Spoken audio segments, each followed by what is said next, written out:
ডিলিমিটেশনের নামে হয়রানির অভিযোগে পঞ্চায়েত ভোট বয়কটের ডাক।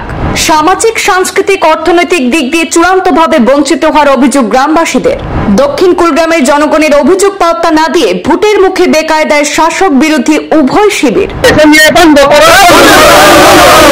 ডিলিমিটেশন নিয়ে রাজনীতি বন্ধ করো, জনসাধারণের প্রতিবন্ধ করো। উত্তর করিমগঞ্জ বিধানসভা কেন্দ্রের ভাঙা সংলগ্ন নন্দপুরের পার্শ্ববর্তী দক্ষিণ কুলগ্রামের জনগণ এবার পঞ্চায়েত নির্বাচনে ভোট বয়কটের সিদ্ধান্ত নিয়েছেন। একসময় লামাজোয়া জিপির অধীন দক্ষিণ কুলগ্রাম ডিলিমিটেশনের কারণে মহাকল জিপিতে অন্তর্ভুক্ত হয়েছে। দক্ষিণ কুলগ্রাম থেকে সেখানে মহাকল জিপির দূরত্ব প্রায় ৮ কিলোমিটার, আর দক্ষিণ কুলগ্রাম থেকে লামাজোয়ার জিপি অফিস ১ কিলোমিটারের মধ্যে সীমাবদ্ধ।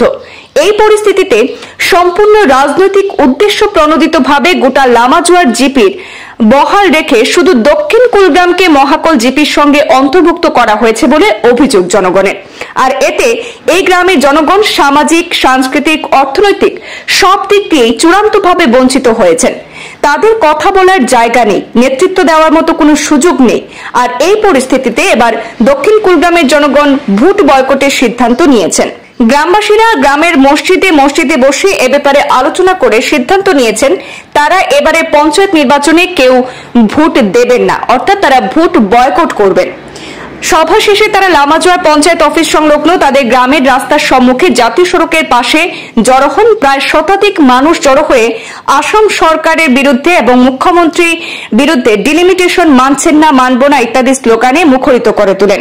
সরকারের এই অত্যন্ত অন্যায় অত্যাচারের বিরুদ্ধে সংঘবদ্ধ আন্দোলন চালাবেন বলে তারা জানিয়েছেন। ডিলিমিটেশন নিপাত যাক, আসাম সরকার নিপাত যাক স্লোগানে মুখরিত করে তোলেন গ্রামবাসীরা।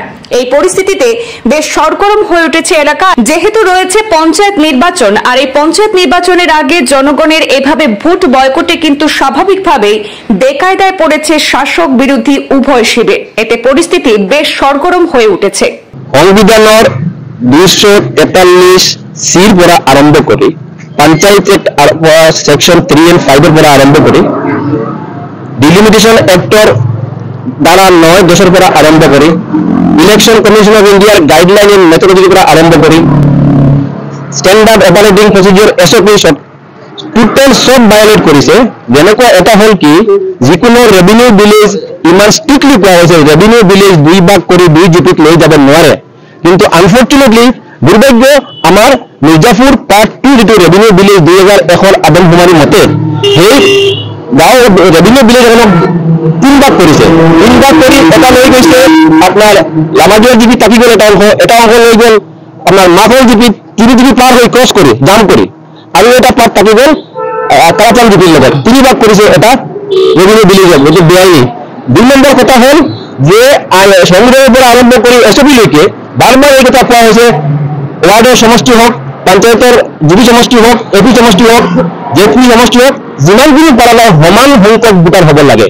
আনফর্চুনেটলি আমার এরিয়াত আমার এটা ওয়ার্ডত 2600 পৰা 2700 ভোট আর ওচৰৰ এটা ওয়ার্ডত 600 ভোট, এটা জিপিত 28000 ভোট, 20000 ভোট, এটা জিপিত 5000 ভোট, এটা জিপিত দীঘল হল 30 কিলোমিটার আর এটা জিপিত দীঘল হল মাত্র 5 কিলোমিটার। এর এনেকুৱা গোটেই মানে যে কিছু সমষ্টি এনেকুৱা হৈছে, কিছুমান সমষ্টিত 80,000-ৰ ওপৰত ভোট, কিছুমান সমষ্টিত 20,000-ৰ ওপৰত ভোট, মানে জঘন্যভাৱে মই কৈছো যে সিরিয়াল কিলাৰৰ দৰে যেনেকুৱা সিরিয়াল কিলাৰৰ দৰে এনেকুৱা অসম চৰকাৰে এইবাৰ ডিলিমিটেশনত আইনক এনেকুৱা সিরিয়ালি কিল কৰিছে। জঘন্যভাৱে আইনক হত্যা কৰি এইটো সৃষ্টি কৰা হৈছে।